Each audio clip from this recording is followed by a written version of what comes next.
All right, ladies and gentlemen, we are on to document number, or I should say, source B now with Athens. And once again, I just want to remind you the reason why we're looking at these documents is because we're going to try to figure out how democratic was ancient Athens. So all of these documents that we're going to look at here this week all have to deal with ancient Athens.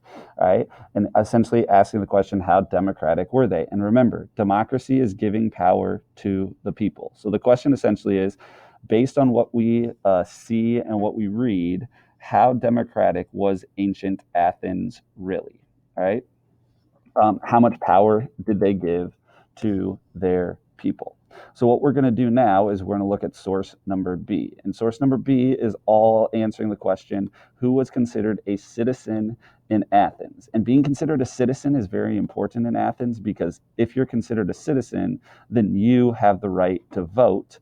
And if we look at source number A, Athenian citizens, they were the ones that were allowed to be a part of this ecclesia, which is a group that got to make decisions in Athens. And these ecclesia, they got to make like really, really major decisions. All right. So we're going to look at who was a citizen in Athens and how democratic were they with who was actually able to be a citizen. So if we look at let's compare this to the United States. In the United States, essentially, how we show citizens show that they have power, one of the number one ways is that citizens are able to vote. And essentially, the US voting laws say like three different things. In order to vote, you have to be 18 years old. Both males and females are allowed to vote, and you must have US citizenship. It's not that you have to be born in the United States, but you have to have, if you are an immigrant and have come into the United States born in another country, you have to go through the citizenship process, like take the citizenship test, become a US citizen before you are allowed to vote.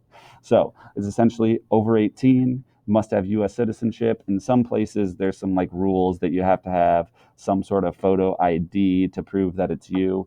But that's really not as important as like these three things. 18 years old, males and females must have US citizenship. And what we vote on is we vote on different things.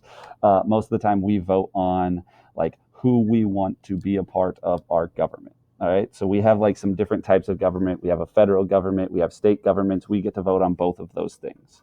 All right. And these are just the people. President Trump is obviously in charge of the federal government, is the president of the federal government. We have Governor Kim Reynolds, who is in charge of the Iowa government. And then we have different people that we have in Iowa have voted into office that represent us. And those are all of these other people down over here. And I'm not going to go through all of them because I don't expect you to like remember all of them. But that's how voting works in the United States. In ancient Athens, it was slightly different because in ancient Athens, people didn't just vote on who they want to be a part of the government like this. Like really in the United States, it's the government that makes most of the decisions for us. We just vote who we want to be in the government. In ancient Athens, it was kind of cool actually. So they had this big bowl that people would go and they would debate things, and any citizen could attend this and then they would vote on like big ideas. So for example, the people would actually vote on the laws that they wanted to see in their country. All right. The people would vote on whether or not they would want to go to war. All right. The people would get to vote on, the citizens would get to vote on determining what other countries to trade with or how much to pay in taxes. So instead of just like saying, hey, I want this person to be like in the government to make decisions for me, the people got to make their own decisions in what's called the ecclesia. All right. But with that, there were some like limitations to who was able to be a citizen. All right. So if we take a look here at this document, and this is document from source B, really the only people that were allowed to be a part of the decision making process who was allowed to vote in Athens were citizen men. So essentially, you had to be born in Athens and had to be a male. They were the only ones that were allowed to vote.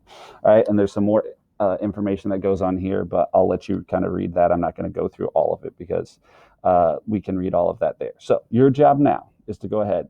Based on this document right here, I want you to answer the questions that we've got going on down below. I've got like 3 questions. And then remember, at the end, I want you to just think to yourself, okay, based on this information, does this prove that Athens was democratic or was not democratic, and put a couple of points, maybe like a few bullet points, either under the fact that they were democratic or not democratic.